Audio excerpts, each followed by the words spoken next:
Hi, welcome back to Fast Movie Recaps. Today I'm going to show you a classic 1992 horror film. Title Candyman. Spoiler ahead. Watch out and take care. The beginning of the story shows a woman named Clara being with her mistress. When they were going to farm, Clara told Billy about the Candyman, a ghost figure that will appear when his name is called 5 times in front of the mirror. Then Billy tried, but only up to 4 times. After that, Billy went to the living room.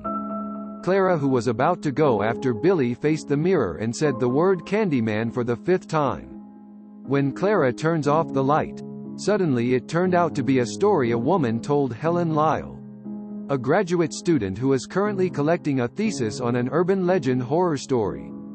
Then Helen went to the class where her husband Trevor was teaching. Helen is a little jealous of one of the students named Stacy, but Trevor can cheer him up. They also discussed another topic, namely Helen forbidding Trevor to convey material in the form of urban legend stories. Because Helen and her best friend Bernadette are finishing their thesis with the urban legend theme, Helen returned to her room and copied the results of her interview to the computer. Not long after, the cleaning service came to clean the room. Her name is Mosley. Mosley heard Candyman's name as the Helen interview tape played. He says his friend knows the Candyman story. Helen also asked Mosley to allow her to talk to her friend. Mosley called his friend named Kitty to meet Helen. Kitty entered Helen's room. Helen asked her to tell about the Candyman she knew. Kitty also told me that there was a woman named Ruthie Jeanho at that time heard something like someone punching a hole in the wall. Ruthie contacted the police, but the police didn't believe her.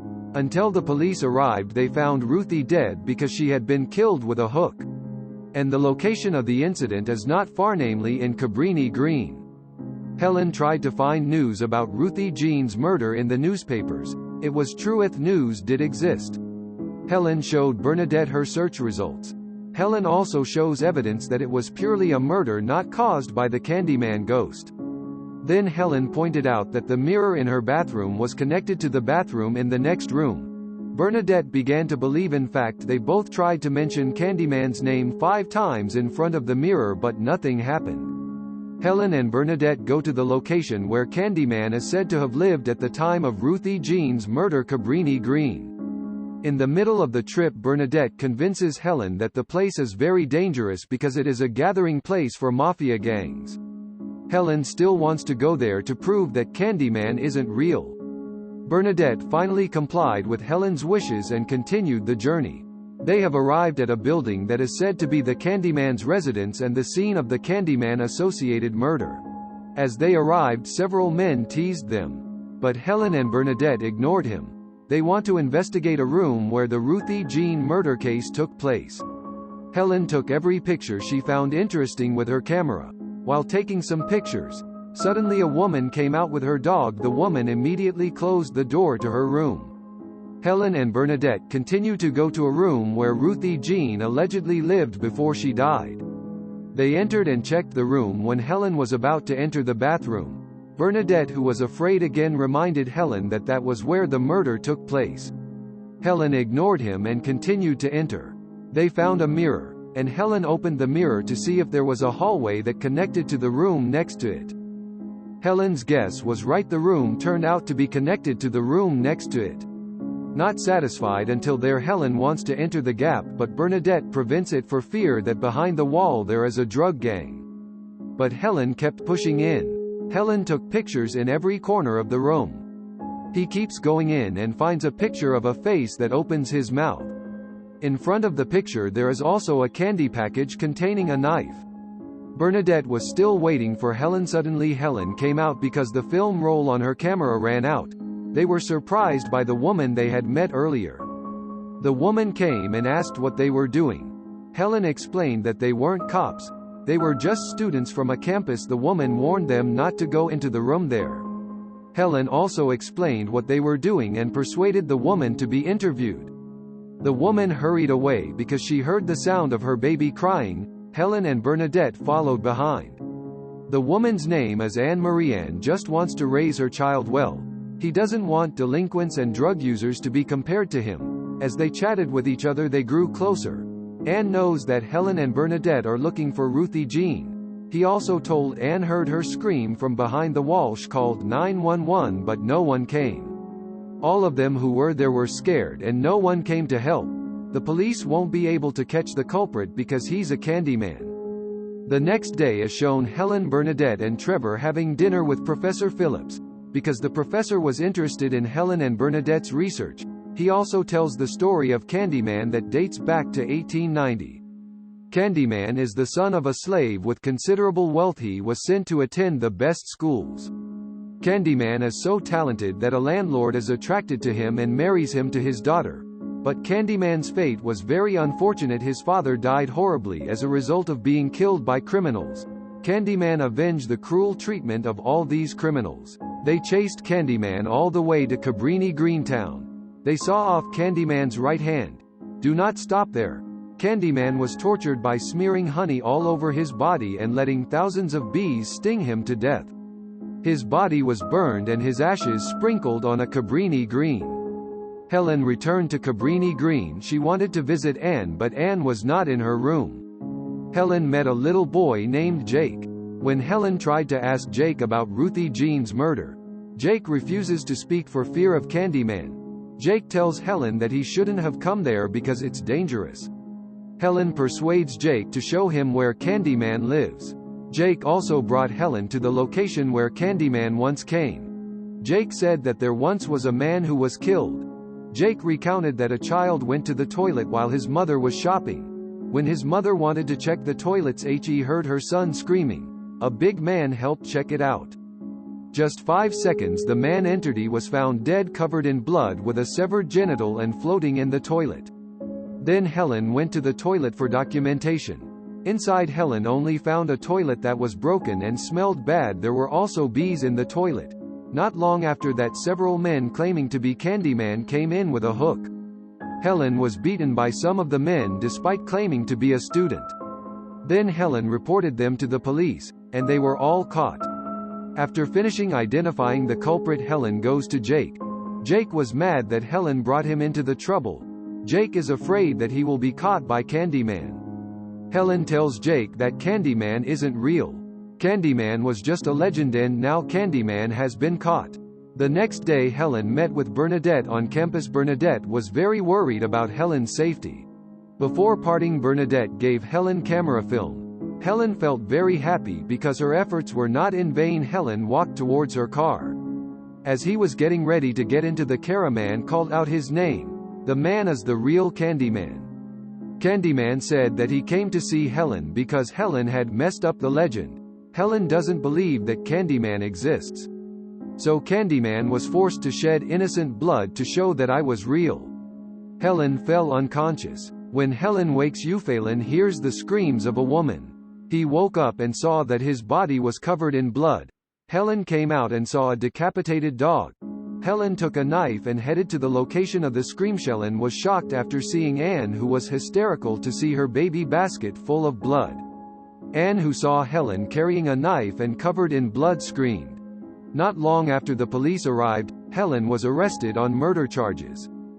Then Helen tried calling Trevor to help him, but not answered by Trevor.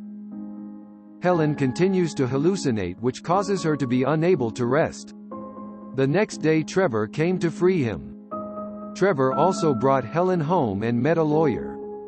Helen was asked to tell what really happened, but she couldn't say much because she fainted at that time. Helen took a bath and shower to calm herself down. Then Trevor came, who said goodbye to Helen to go teaching on campus. Trevor assures Helen that he will continue to support Helen. After that, Helen looked at the photos hoping to find a clue. There is one photo that he zooms in. After zooming in, it turns out that there is a silhouette of the man who met him in the previous park. Helen was still scared. She walked to the bathroom and stood in front of the mirror. Helen tried to call the police, but it turned out that Candyman was already in front of her. Helen feels helpless. Candyman said that Helen's distrust had an impact on her followers. He must kill in order to make everyone afraid of him, and the legend will live on. Then Candyman invites Helen to come with him. but apparently Bernadette was already in front of Helen's house to visit. Helen wanted to scream for Bernadette to leave immediately, but Helen was helpless and weak. Finally, Candyman kills Bernadette with a hook in his hand. Helen could only wail at the screams of her best friend. When Trevor came, Bernadette had been killed and Helen lay helpless while holding a knife. Helen came back to her senses and looked at her handcuffed hands. She keeps calling Trevor and gets out of bed. When he came out, Helen saw her best friend Bernadette had died with a split stomach. Finally, Helen was taken to a mental disorder hospital. Arriving at the hospital, Helen was taken to a room and tied up. He was again visited by the Candyman who haunted him. Helen screamed and the medics came and injected a sedative to Helen so she wouldn't struggle anymore. He kept saying that the killer was under his bed. Then after the injection, Helen fell back asleep. When Helen regained consciousness, she was taken by two medics to see Dr. Burke. When he arrived at Dr. Burke, Helen said she wanted to see her husband. But Dr. Burke showed me a letter from the Attorney General's office that Helen would be detained for 1 month. Dr. Burke asks Helen for an explanation to avoid being charged with murder. But Helen looks confused and can't say anything. Dr. Burke shows the CCTV footage of Helen screaming that Candyman is in the isolation room. From the recording, no one was in the room other than Helen. Then Helen told Dr. Burke that he can summon the Candyman to the room. Helen looked in the mirror and said Candyman 5 times. Not long after that, Candyman appeared behind Dr. Burke and split his back with the hook. After killing Burke, Candyman invites Helen to meet him at night. Finally, Candyman left. Helen escaped from the hospital by disguised as a nurse. He returns home hoping Trevor can help him, but when he arrives at Helen's house, he is surprised to see that his house has been renovated by Stacy, who is none other than Trevor's student. When Helen told Stacy out, Trevor came and was surprised to see Helen. It turned out that Trevor was the one who put Helen into a mental hospital and had an affair with his student at Helen's house. Finally, Helen left. She felt devastated because everyone left her when she was down. Helen returned to the Cabrini Green and entered the place where the Candyman was. Helen went deeper with a hook. There he saw a picture where Candyman was being tortured by the people who were chasing him. Soon Helen heard the sound of breathing and saw Candyman sleeping. Helen stabbed him right in the neck but had no effect, until finally Helen fell helplessly carried by Candyman. Candyman also issued hundreds of bees from his mouth. Helen wakes up and sees a sign that says, "Always you, Helen." He also realized that there was a picture that resembled him when the Candyman was being tortured. Helen walks in and hears a baby crying in a pile of wood trash outside the building. He rushed into the pile of trash. Jake woke up to the noise and saw a hook that Helen had brought into the pile of trash. Jake also thought the Candyman was there, when Helen kept trying to get in to save the baby. Jake gathers the residents there to burn the pile of garbage, so that Candyman ends up there. It turns out that Candyman's goal is for Helen to come with him and they will never be separated again. But Helen didn't give up. She stabbed Candyman with embers and ran away, taking the baby out. But Helen was also hit by flames all over her body. The burning Candyman finally vanished and was destroyed by the flames. Luckily, the baby was saved. But Helen died of serious burns to her body. When Helen was buried, Cabrini Green residents came to pay their last respects. Anne and Jake tossed the hooks that Helen used to their final resting place. Some time later, Stacy is seen walking, and her relationship with Trevor is still ongoing. Meanwhile, Trevor is still in love with Helen and he feels lost. Stacy, who accompanied him, also felt a little annoyed. Trevor stood in front of the mirror and called out to Helen 5 times. It turns out that Helen is present and kills Trevor with the hook. And the film continues. After this, Candyman will be back in action. Don't miss it. Thank you. See you again in the next video.